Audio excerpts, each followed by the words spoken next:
Good morning from San Diego. Welcome to Global TV Talk Show.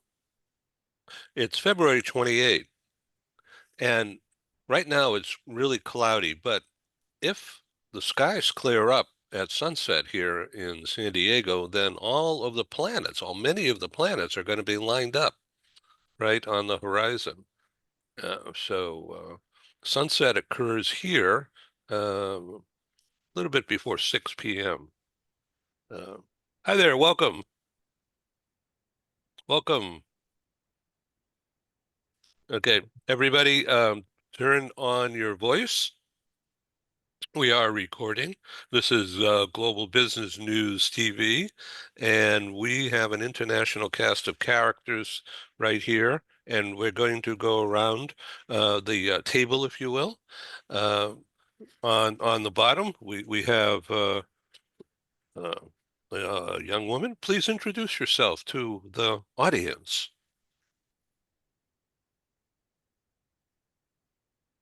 Ask to unmute, it says. Are you on mute? Okay, Patrick, you take the lead, please. Please introduce yourself. Tell us about where you are. You mentioned Guatemala, and what do you do? Your company. Hi, good morning, Edwin. Good morning, everybody. I'm Patrick Heineman from Intermood, Guatemala. We're a relocation and moving company since 40 years here in Guatemala. I'm glad to assist you in anything you need in Central America. Well, this is just excellent. Also in Latam is our good friend Rigoberto Vasquez in Mexico City. Rigo, welcome. You're on mute right now. There you go. Hi, everybody. Thank you, Ed, for inviting me again. Pleasure to be here. Nice Yeah, to see you hola. all. Hola. Hola. Okay, great. And I'm sorry I cannot see your name. Uh, Please introduce yourself. You're from Newland Chase, right? Hi, Ed. Are you talking to me? Yes, I am. Please introduce You're yourself. mentioning young woman, and I'm not sure if I'm the only person here. So my name is Diana. I am a director of Newland Chase in Colombia. I'm currently based in Bogota. I'm a Colombian attorney. That's great. And you just focus on immigration or on other kinds of law? Well, I have a master's in international business law and a specialization degree in employment law and social security, but my practice has been focused mainly in expats, immigration, and some years ago I also did like employment law for foreigners mainly, like hiring foreigners and terminations and contracts and international assignment schemes and that type of advice. And yeah, so a little bit of everything. Okay, well, thank you very much for being here. This is going to My be an pleasure. open forum based upon some questions that I'll dream up, but I want to introduce Dr. Andrew Woods. He's a good friend. He's just published his second book now, right? About soft skills in the age of AI. I got it right. Oh, You right, got it right. almost right. You got it And right. and the first book was about the audacious ask, Mm. ASK. I was really honored to be one of his featured examples of being an audacious asker for money and for other things as an entrepreneur. And so thank you very much, my friend. Of course. Yeah, we go back a long time. He has been avid friend and co-sponsor and many multi-time speaker in person in several of our live conferences pre-COVID. Mm. Seattle, British Columbia, San Francisco, Silicon Valley, I believe, and I can't think of anywhere else you might have been. Maybe New York one day, but I'm not sure. Uh, and then we have here Dr. Ken Lloyd in LA, member of our Global Press Club, very active on this program as a thinker, as an advisor, as a leader. He has written a book second, he's a well-published author, and I don't know if you can see this thing right, but if you would like to show the real thing, can, you can just use my screen share. And the title of this book is Performance Appraisals and Phrases for Dummies. And so in my hands, that's a perfect fit. So tell us about the book. It's written for big-time corporate or small-time corporate or any corporate having to do with talent management. Is that correct? And not even necessarily corporate, any organization, certainly governmental as well as private sector. I wrote my first Dummies book 15 years ago, and then the good folks at Wiley came back a year ago and said, would you do an update on this? And there's so many changes in performance appraisals over 15 years. I thought I'd be delighted to. So that's sort of the origin of this new edition that came out in December. And it's interesting with all the things that are going on in America today, the notion and concept of performance appraisals keeps being mentioned. You know, people saying, I never had an appraisal, I didn't know how I was doing, and suddenly they're getting these notices. It's become actually more of a topic that way as well. So yeah, today's appraisals focus far more on continuous feedback, forward focus, two-way communication, more than once a year, and with this big shrouded meeting, but far more open and as we use the expression forward focus, as I said, just so we're not just dealing with a person's performance from months ago and what they might or might not have done. We're really talking about engaging with the employees, building collaboration, teamwork, and communication. Anyhow, that's the area I work in. I'm an independent consultant and do a lot of executive coaching and that type of thing, along with business writing. And it's nice to see and or meet all of you today. Okay, I want to encourage you all to use the chat on the bottom of the screen and to introduce yourself. Obviously, this is not appropriate as a sales pitch thing, but certainly it's okay. I want to encourage you to network with your email, website, phone, whatever, date of birth, optional, but I want you to get an ROI, a measurable return on your investment of time and energy here today. And the key to that, and this is an audacious ask, to connect and use this opportunity to have another conversation later. And that's ROI for you. And that makes me feel good, because if you have a good time doing that and a productive time, you'll come back on the show and even buy an ad someday or be a member. So let's talk about Christian Ternedin with us today in Southern California in Irvine. For many years, he has been as a service provider, I guess that's the best way, within the corporate mobility business. And recently, he has been hired in the corporate sphere in a big-time job with In-N-Out Burger, which he just told me before we went live. There's 40,000 employees in In-N-Out Burger. I had no idea that every time Joanne and I go to In-N-Out Burger, we're helping pay for all those employees.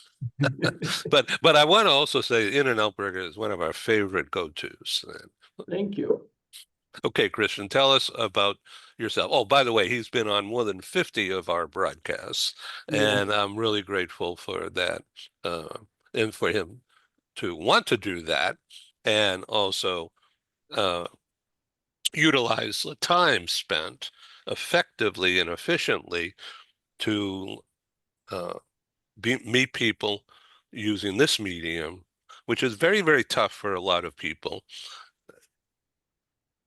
We try to keep it friendly. That's my best practice. But as you'll see, those of you who are new to this, the idea is business-friendly conversation, nothing phony, but just have a good time. And also take away something practical. And Christian, tell us about your job as much as you can. Right. So first of all, thank you, Ed, for all this and for the introduction. And yes, I've been with two different relocation management companies for the last 20 years. Then as Ed said, I was on the show, particularly last year, about 50 plus times, and met Rigo, and Rigo, wanting to help me out with my job search, sent me a job posting. It was in and out, and 4 interviews later, here I am. Nice. So I run the mobility program for N, and thank you. So thank you, Ed, and thank you, Rigo. I run the mobility program for In and Out now, and they have not had a dedicated mobility manager in-house before. So I'm the first one. And it's a lot of responsibility, a lot to learn and take in. But I'm very happy here. It's a great employer. It's been recognized as such. And yeah, they're 40,000 plus people because they have over 400 restaurants, and a lot of employees are, high school students, college students, part-timers. And it's a very, very successful company. And I'm just starting in my new role. I've been here for a month minus a day. So I'm still very much in the first phase here of my tenure. So this is a domestic company, no international yet, right? Correct. Right. Okay. They have so much growth, expansion possibilities here that there's no reason really to be international. Unlike some of their competitors who I found in Paris Charles de Gaulle Airport, to my complete surprise, one of their main competitors with the word junior in it. Oh, Carl, yeah. I didn't say Yeah. that, you did. No, I did. Yep. No, I don't go to Carl's anymore. I just do In and Out. Right answer. No, because my favorite is number 2. Yeah, and with no onions. So there you go. okay. But Joanne does the veggie thing with the lettuce wrap. Mm-hmm. Yeah, but she eats my fries. So anyway, let's be practical here. The story today is about expats and other things connected with it. And so I'm an expat from Boston, Massachusetts into Southern California. It is a different country, but in terms of culture, in terms of people, in terms of lifestyle, and certainly the weather.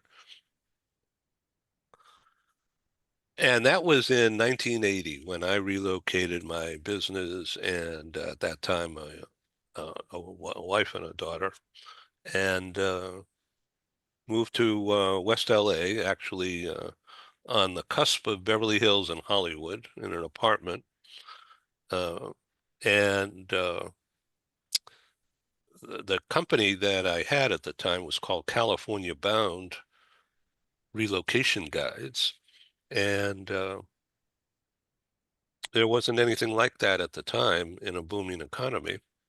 And thankfully, that product took off and became the official guide of the LA Economic Development Corp. Also, the LA Regional Chamber of Commerce became my biggest customer and distributor. More about that later. And it's all about relocation. And so that's my connection with relocation. And that product became an international product in terms of distribution.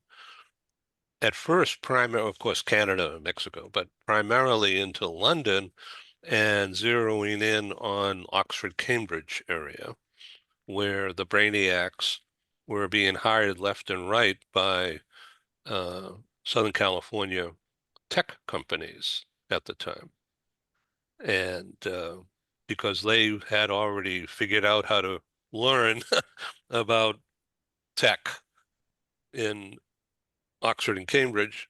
And although there are some colleges in the US, particularly UCLA and USC, Stanford, it was practically an unknown field. And so the magazine was sent over to people and recruiters who were in Oxford, Cambridge area. They wound up buying maybe, I don't know, 1,000 guides, $10 each. And there's a whole bunch of people that came over and they never left. So it's really interesting. Okay, so let's get to expat talk here today. And Christian is a former expat. He's originally from Switzerland. Why don't you tell us about that experience? And what was your first impression, if you can recall, coming into Southern California from Switzerland? Okay, before I answer that, I am fairly certain that Patrick, one of Patrick's ancestors was Swiss, because that's a Swiss last name. All right. So am I correct, Patrick? That's right. Yeah. So yeah, I moved here in 2000 with my then girlfriend, now wife. She is from Orange County, and I had been to California once before on vacation, and my first impression of California was, this is crazy. It's really warm, because it was spring. It was April. It was really warm compared to Switzerland, and you just saw all these street names and all these place names that you had seen all your life on TV. It's a very strange experience, and I had it again recently when I went to New York City for the first time. There's all these places that you just know, but you don't. And I remember being right at my first night after I arrived in being near LAX, not a nice area, on Century Boulevard, and thinking, Century Boulevard? Oh yeah, that's Randy Newman. I love LA.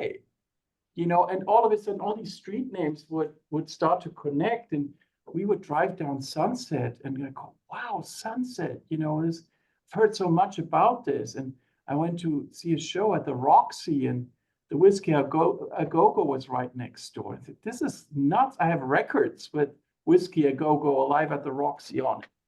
So it's, and I'm sure this is not very much a me story. I'm sure this happens to a lot of people that come here for the first time and just think, I've seen this before, but I haven't. And it must be similar for people going to, say, London for the first time and seeing, you know, Tower Bridge or Big Ben, and going, I've seen this, but I haven't. Now it's real. Yeah. So Andrew has expat stories, including China, and of course Canada and UK And more. and more. Yeah, I forget. Yeah, I've had the opportunity to never associated with a company, always doing my own thing. But I wound up in China, Hong Kong. In my younger years, was in Dublin, Italy, UK. Spent quite a That's right. few In Dublin, you walked into a bar and they hired you to be a cook. right on the spot, off right off an airplane. Guy, I was telling this story last night. I teach on an MBA program, and I was telling this story last night. The guy, I walk in with my backpack on. I was on a 2-week holiday. My mother was from Ireland. I wanted to see her roots. I walk into a pub. The guy pulls me a pint of Guinness. He puts it there. He goes, "What do you do for a living?" I said, "I'm a cook." He took the pint, put it behind him. I said, "What the hell are you doing?" He goes, "Listen, my chef just walked out yesterday, and I need a chef for lunchtime." I love the Irish. He goes out and he paints a sign with a Canada maple leaf on it. It says, "Today only, guest chef from Canada."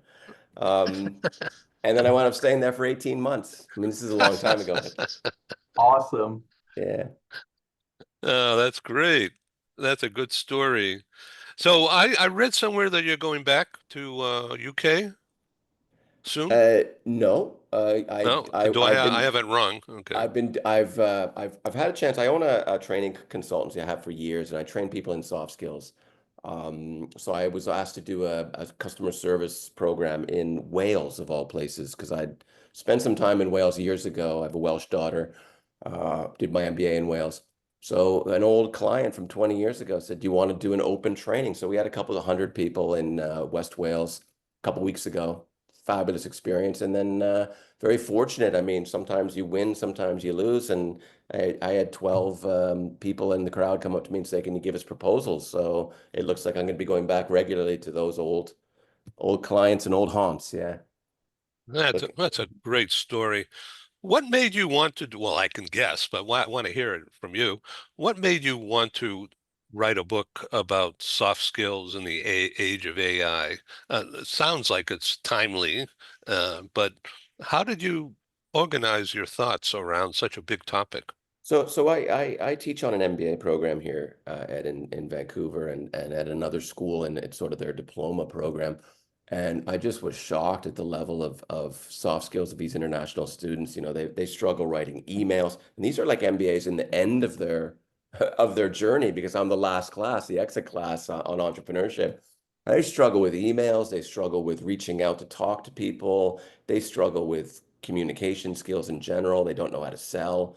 And there's just so many of these issues. So the book is really written for them. It's like a short, I realize people don't read anymore, so it's a 90-page book, you know, but it packs in all of the key points to motivate them to work on those soft skills, because AI can replicate most things, and it's getting better and better by the day, as we know. So a lot of those left brain skills, you know, logical, sequential, analytical type things, AI can now do, but it can't really do empathy well, and it doesn't communicate properly. And if it does, it's robotic. Well, that's what it is, right? So I just realized that those that are going to succeed in the future are going to be people that really work on their human skills. Fascinating. Well, I want to get back to you, okay? Sure. But there's so much more that I want to give you the stage here for you to share what you're doing and how it has changed your life teaching young people in Vancouver. Okay, so get ready. I'm ready. Okay, Diana. Hi, welcome again. So is there a lot of inbound, outbound from your country, Colombia? Yes, indeed. I mean, like, I mean, Bogota, I'm sorry. yes, I'm Yeah. Bogota. So, I mean, Colombian immigration history was not known for people coming in. It was known for people coming out, especially during certain areas during the 80s, the 90s. There was a lot of Colombian immigration outbound, especially to the States, to certain countries in Europe, such as Spain. Then Canada, with a lot of refugees programs that were in place at the time. But later on, and I can say probably around 2008, around that time, we had change in politics and government that had a big impact in the economic and in the financial economic situation of the country. And that situation started to attract foreign investment little by little, and regulations changed. So at that point, we didn't even have a solid immigration system. It was very, very precarious. And at that time, they started to issue new and new regulations. And the purpose was not to slow immigration, but was to attract immigration. So at that point, we could see more and more immigration flowing to Colombia, but especially for like investment visas, skilled workers, which was like the you know, like the government that was the purpose of the government at that point, to attract foreign investment into the country. Later on, with the political and economic crisis in Venezuela, Colombia, because of its geographical position, became like a bottleneck for Venezuelan migrants. So many Venezuelan migrants who were trying to, you know, get out of their country, find other opportunities, try to settle somewhere else, they will try to travel through Colombia to then try to go south or try to go north. But most of them got stuck in a way because of immigration borders, because of several restrictions, and also many of them decided to stay because, I mean, I've heard this before, there's nobody more similar than a Colombian than a Venezuelan in that sense. So because there's this cultural, we have a long history of being friends and you know, and family in a way. So many stayed here. So Colombian immigration opened for Venezuelans, and they created new immigration status to protect migrants. And right now, Colombia is a country where you can find many Venezuelan migrants, but we can also find many companies that established, foreign companies that established here in Colombia. And in that sense, we start seeing more and more people here in Colombia from different countries. Right now, for instance, many of the projects that are led by the government infrastructure projects, for instance, mainly. All of those bids are being won by Chinese companies. Like Bogota, it's embarrassing to say we don't have a subway system. It's in projects right now. They're starting to do it. And like the Chinese companies are winning these projects. So there's more and more Asian people. We start seeing more Asian people in the streets that we didn't see before. So in a nutshell, what I was trying to say is like, even though like in the 80s and 90s, it was more Colombians going abroad, now we're starting to see more people, more foreigners coming to Colombia. So we have a mix of everything at this point. So what is the integration, the assimilation factor? Is it a problem? I would imagine Asians don't look anything like Latinos. Not at all, but like I think we're bonding around food. Colombians were foodies by nature. Like, I mean, I've traveled in many places, and I can say you can find the best restaurants in Colombia, or and not just talking about Colombian food, but because there are many international restaurants here, and like Colombians love Asian food. So right now we can start seeing more and more places, and like with the owners are Asian people, and like there's a lot of integration with Chinese culture around food, with Korean culture around music, K-pop, soap operas. I mean, it's the little things that start like bonding the cultures, right?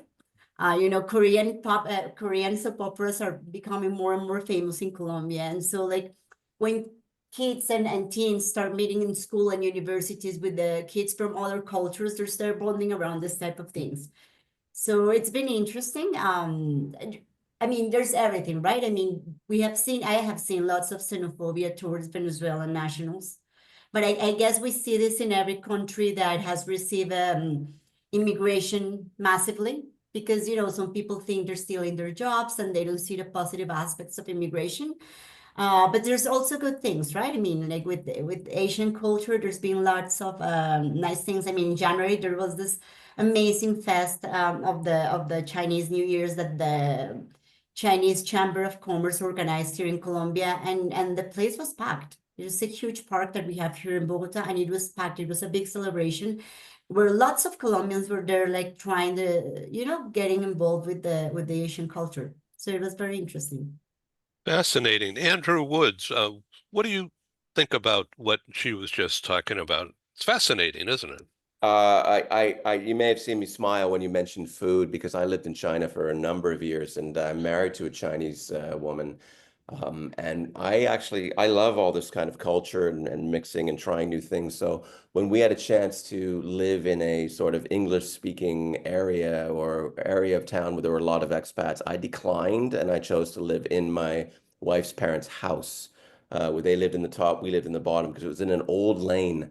But back to, and I got to practice Chinese. I met local people all the time and didn't want to be eating fish and chips and sitting in the British pub. You know, it wasn't really my idea of a good time in Shanghai. But the part about food, the relationship between the Chinese people and food is phenomenal to the point. I don't know what it's like in Colombia, but I'm gathering from what you're saying, it's similar. But you know, if I had a very important business meeting and I was talking on the phone and it was dinner time and my wife's father announced it's dinner time, I had to end said meeting, no matter how critical or how much money was on the line or whatever, because it was the ultimate sign of disrespect if I didn't sit at the table and eat food. So they're just, I mean, food revolves around the conversations. It's such a heavy part of the culture. So is it the same in Colombia, Diana? Yes, it is. Food is a very important aspect here for us. No only because of tradition. It comes about like sitting with your grandma and they're doing empanadas, Yeah. which is for the Chinese. We do wontons, for us, we do the empanadas. And it creates a culture around sitting on the table with your grandparents, your family, and like at lunchtime and at dinner time, you have to sit all together and eat. And it evolved with younger generations. I mean, the plan is to go to a new restaurant, and they keep opening new and new restaurants here in Bogota. Is crazy. And like the plan with friends and is to go and try something all together Interesting. and gather around food. So yeah. Thank you for that. Ken Lloyd. I think this is so interesting. Here we're talking on expats. We're into the topic of food, looking at it from the educational programs that I used to do in the company that I worked at for 18 years. It was very obvious that when I would do these programs, questions would come up about, well, if it's that close to noon, what are we having? What are we eating? And my concept was, if you feed them, they will come. So we would use the food as an opportunity to draw more people into these educational sessions. And we would actually use it in some of the ways that you're talking about as a way to learn more about other cultures. We had a lot of different restaurants around the area where the office was located. So we would bring in Thai, and we would bring in Mexican, and we would bring in Chinese. And when the employees would hear, oh, they're having Thai food today, I'm going to go. It would draw them in and frankly, relax them, make it more conversational, more open, and yet at the same time covering topics that needed to be covered. So it's kind of an interesting aspect of it where the food came in and would draw in. Our company was very diverse and would literally draw in the full cross section of employees for the various programs. And that's just, again, the role of food. It's so interesting, you know, when I learn, as I'm learning more about the relo work that the professionals like Christian do, while it's important to make sure all the logistics are in place, how many other, if you will, psychological factors, and Andrew mentioned soft factors, come in to make this whole thing work for the individual and for the individual significant others, whether it's the children, the spouse, what, all of that is so important to consider, as opposed to, hey, we got this opening here and this guy's got all this training, he's good at it. It's so far beyond all of that. You bring in a professional like Christian, here's a company that is strictly in the US, but they recognize all these factors that go on because we have different cultures all over the place in the US. When you relocate from for example, Los Angeles to Lubbock, you're going to a different world. And there are a lot of factors that come in and call for consideration. So I think it's terrific to see the full range of what gets into the whole relocation area and functions. Patrick, I've never been to Guatemala, but I understand it's very a nice place once a Yank like me would settle in, but I've never been there. It's very unique. It's a small country. We have both seas, Atlantic and Pacific, 37 volcanoes, and right to the border to Mexico and the north country of Central America. And speaking about expats, so I just wanted to let you know that my dad is Swiss, my mom Colombian, and my siblings and I, we grew up in Guatemala. And after that, I went to study in Switzerland for a while, worked there as well for a while, came back to Guatemala, and ended up in Asia for a couple of years in Shanghai and Malaysia, and then moved back. So I got a little bit of the expat taste myself as well. So were you always, was your family always involved in household goods, storage, Yes, transportation? My family, my dad founded the Intermood here in Guatemala 40-something years ago, and now I took over a couple of years ago. Yeah, that's interesting. So what's the biggest industry there? Is it Dole pineapple or fruits? Yeah, exports a lot of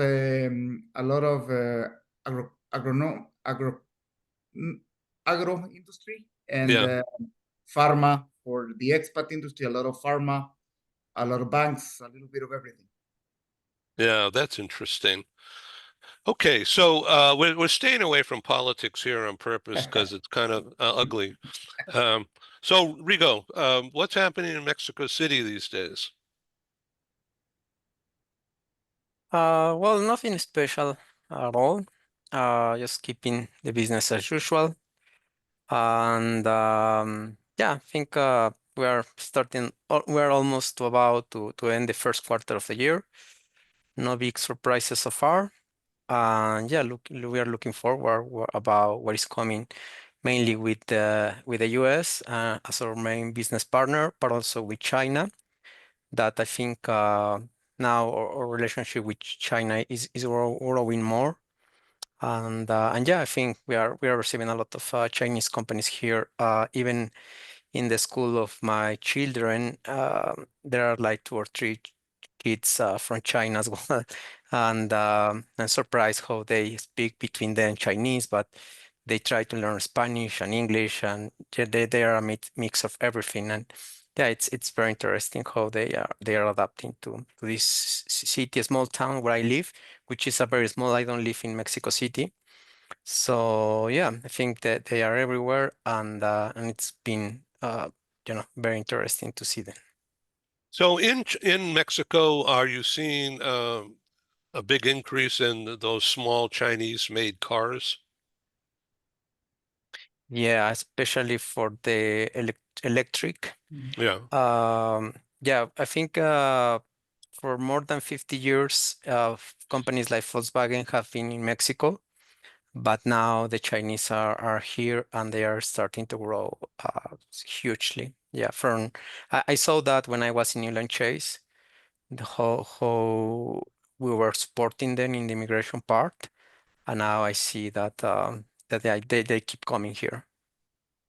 And so in Mexico City, there must be several electric charging stations. Now only mainly on the malls. On the malls you can find some of them, and in the car agencies. But I think Huawei just built the first one for trucks.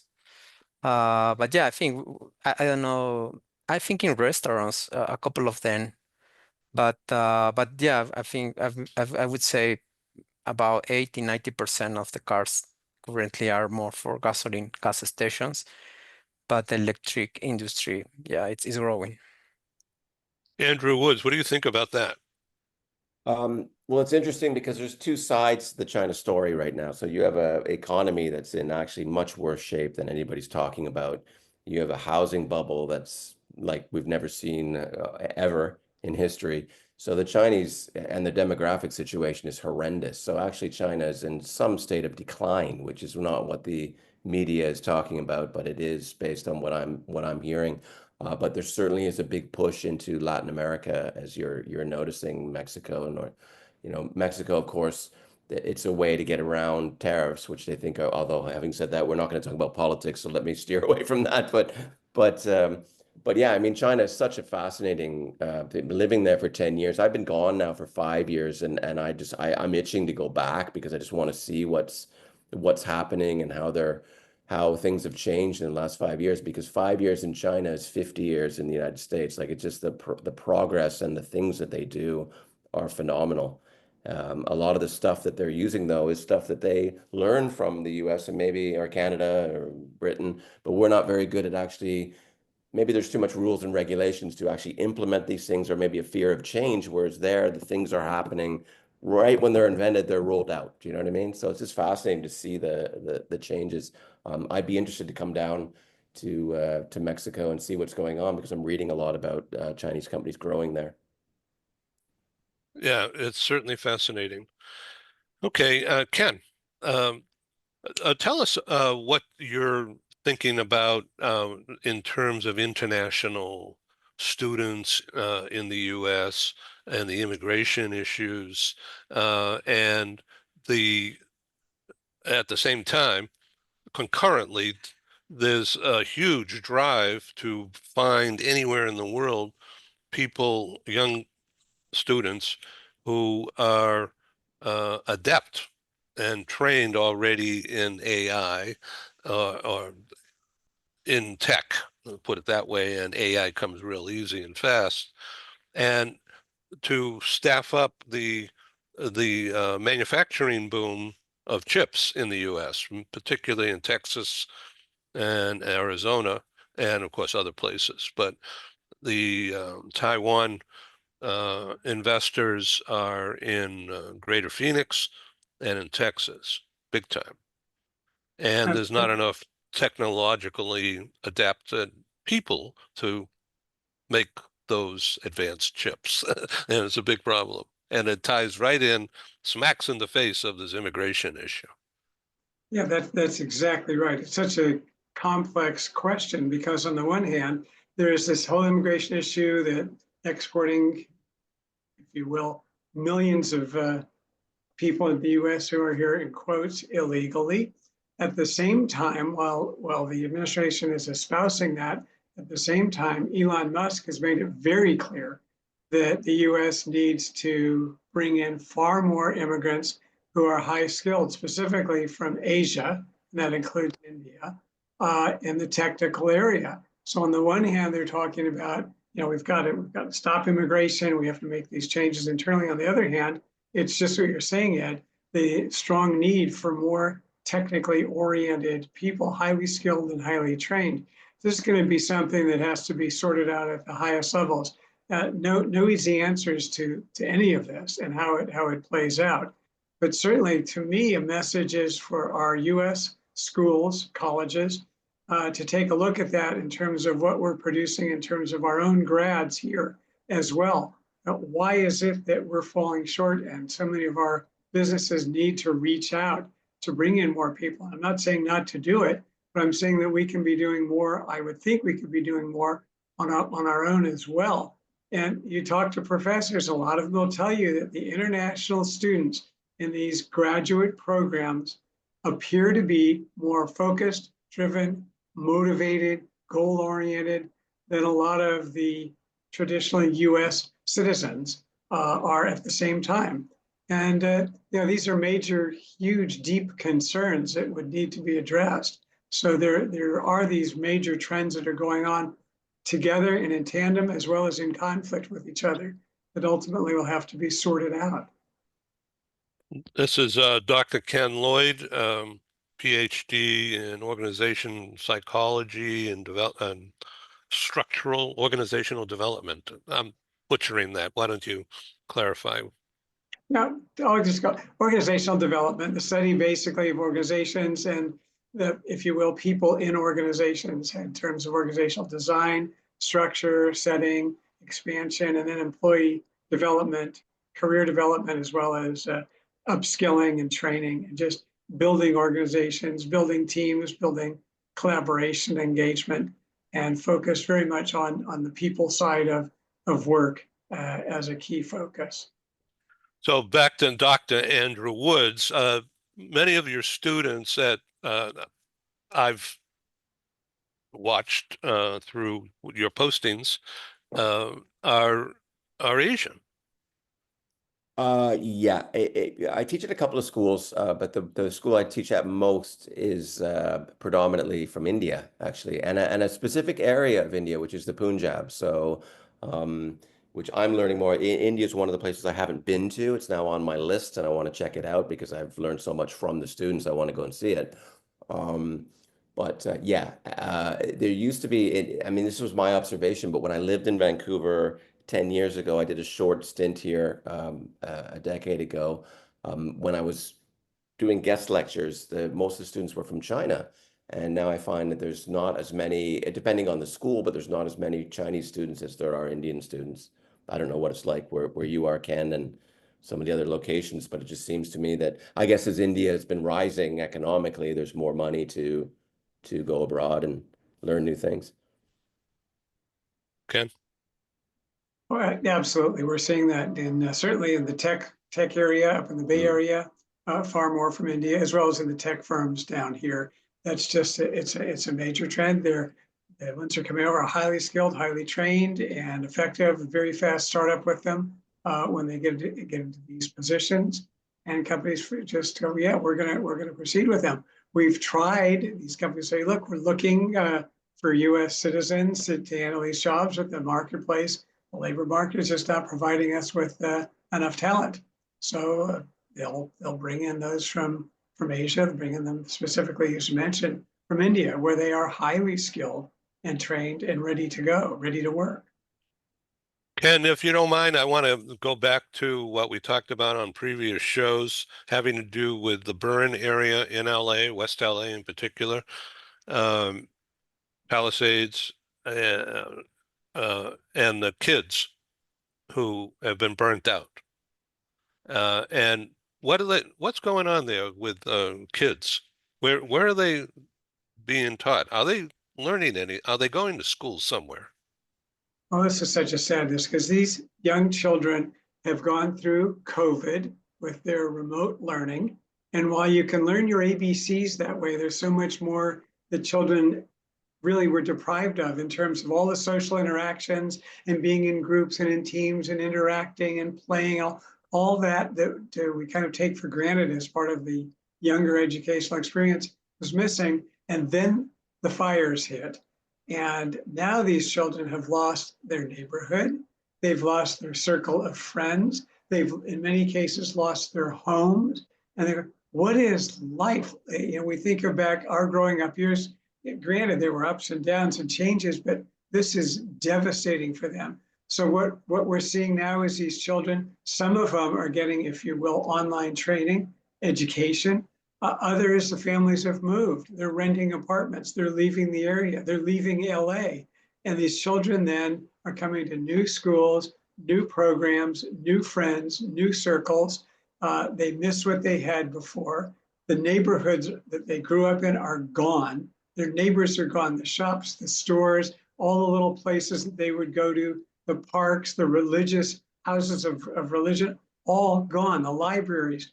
It's just a total disruption in their lives. And as tricky as it can be for adults, for children, this is what they're growing up with. And I think we're going to see some long-term impacts that will need to be addressed in terms of how they look at and deal with the world. To me, it's as awful as it is, and it's tragic. We have friends who've lost homes, friends of our own children whose friends have lost homes. At the same time, for the younger ones, at my daughter's religious school, 30 of the children there have lost their homes.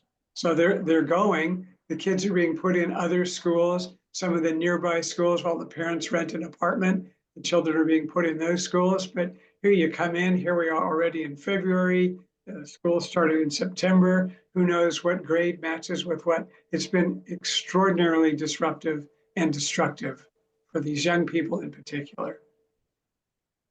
Whew. What a mind blower. Yeah.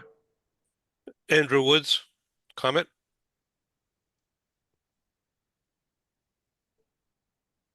Mute. Mute.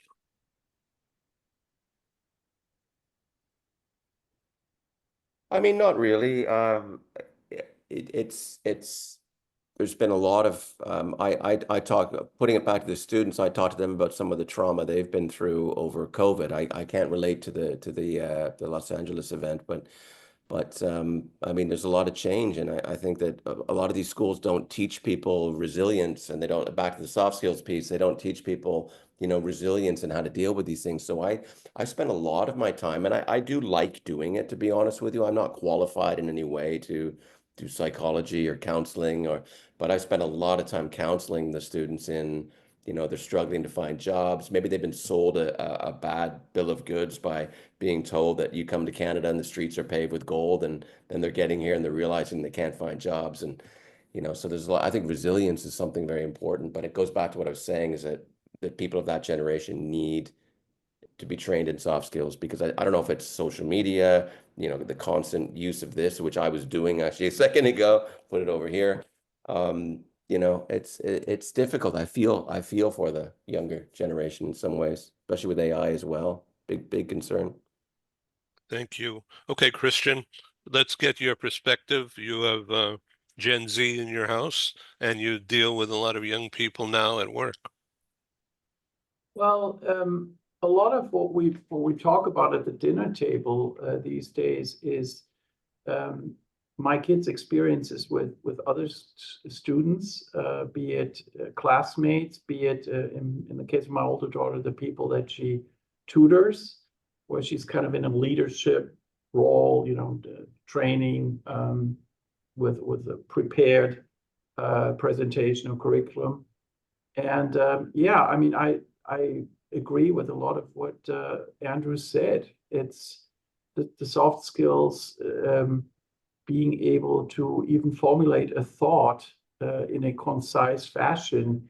All of these things are major challenges for some of them. And it's interesting that my younger daughter, who's 4 years younger and now a sophomore in high school, has very similar experiences to my older daughter, who's in her second year of college, about what they encounter, what they see with some of their peers, and they have to figure out how to really deal with that, how to teach them, how to help them communicate in a better way, how to formulate an idea. Natalie, my older daughter, is teaching kids how to write an essay, and then an essay starts with, a hook or an idea. You can't just say, I don't know what I'm going to write that down and hand it in. It doesn't work that way. So I have an inkling, Andrew, of what you're trying to accomplish, and it's massive. And I thank you for your service in that regard. I'm glad I don't have to do it. I was on track to become a high school English teacher in Switzerland, did it for 6 months and decided not to pursue that. So I get it. Okay, Diana, well, let's have a female interpretation here. Well, I have a 13-year-old daughter. She's going to be 14 next month. And yeah, I totally agree that this new generation needs training in soft skills. The other day, someone sent me this reel on Instagram about the crystal generation. Probably I'm going to be insulted by them, even if my daughter listens to me right now.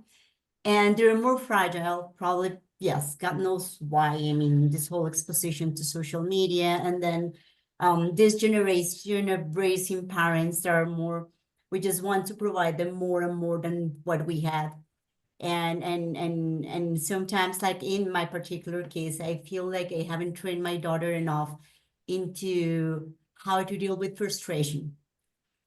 Into like, when someone tells them no, is like the end of the world. And also into how to work towards something, because now with the AI and internet and all of these things that have happened, they are used to the immediate gratification, the immediate rewarding. So in my time, I had to do homeworks by research, going to the library, taking the encyclopedia. Things were not like just like Googling, everything is printed, AI, ChatGPT, do my homework. We actually had to do the homework. And they get frustrated because when something doesn't have the immediate gratification, the immediate reward, they don't know how to deal with that. Yep. So they're very fragile. So I totally agree that they need to be trained with all of these soft skills and with all of these things that our generations had that they didn't. Because I mean, as parents, we're like, we want to provide more and more, be nicer, everything that you want, you have it. And then like the exposition to internet, social media, AI, they have everything there in their hands. So I agree with that in that sense. Yeah, Patrick, would you like to comment?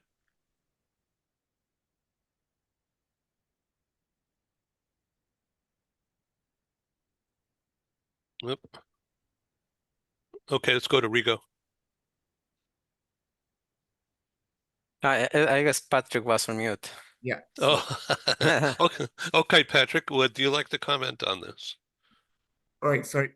Yes, I wanted to say something similar to Diana's topic. We had a gathering at my house a couple of months ago, and we invited some friends with their kids. So with my son, we decided to do an Olympics kind of thing with 7 different sports. We were all gonna do something.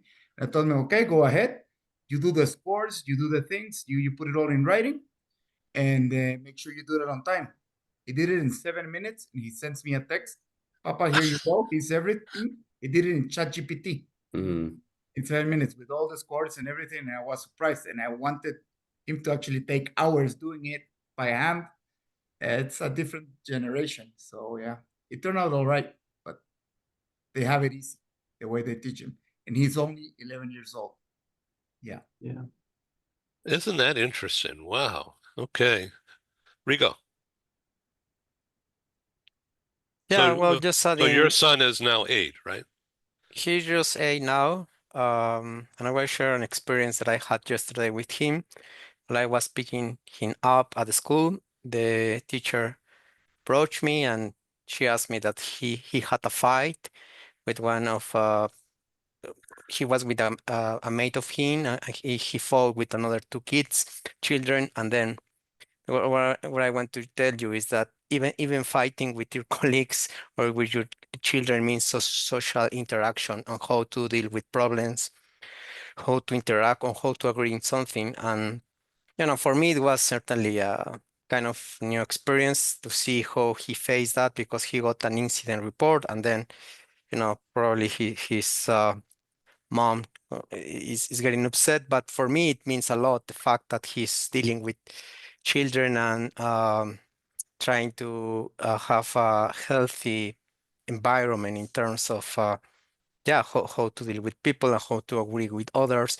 But yeah, I think this is paramount for the fact that we as humans needs to communicate and about conflict at some point. So yeah, he used technology not at the point of ChatGPT, but I think technology is helping him a lot, to him for learning English, and also is helping me to myself to teach him English, because otherwise I will have to do all the homework for him. And now I just put a video on YouTube and he watch it and he give me the summary. And for me, it's easier as well. So I think in that part, it's also helpful. We don't have to do all the homework. Yeah. So Fascinating. Okay, Christian, would you like to comment? But I wanted to ask, so Rico, was the fight, did that get physical? I mean, were there fists flying or was there pushing? there is the official version from the teacher, and there is I will have an interview with my son after this call. Because he needs me to tell me the entire truth. I think he's hiding something, but I think they were about to have a lunch with other two kids, and then I don't know. I think someone insult the other guy, and then one of his mates practiced karate, and then Mhm. hits or punch someone else, and then it came into a fight. I think my son just was involved in an speaking way. But yeah, I think I'm curious about, asking to tell me the truth, and I will not blow up with her mom what was the real version. But yeah, it was it was my first experience as a father to face that, and of course I need to be like serious on that way. The reason I'm asking is that whenever there's conflict in my daughter's lives, I see a lot of it being done by messaging. It's all on the phone, and they're just feverishly typing and typing, and then they're excluding each other from certain calls and certain groups. But it's about as not physical as you can think, and which is also fascinating. Are there physical altercations at school? Yeah, definitely. But my daughters don't seem to even have, not only not have any part in it, but seems to be like a foreign world. It's all on the phone, which is just very strange. It reminds me a bit, in a weird way, it reminds me a little bit of academia, where, if you have a fight in academia, you just write something disparaging about another professor in their book and how you disagree with their views and why they're complete idiots. And of course, you write it in a very flowery, beautiful, understated way.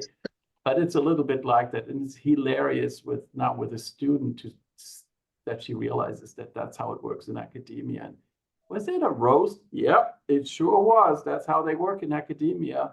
That's how you don't put the other guy down who wrote about your topic.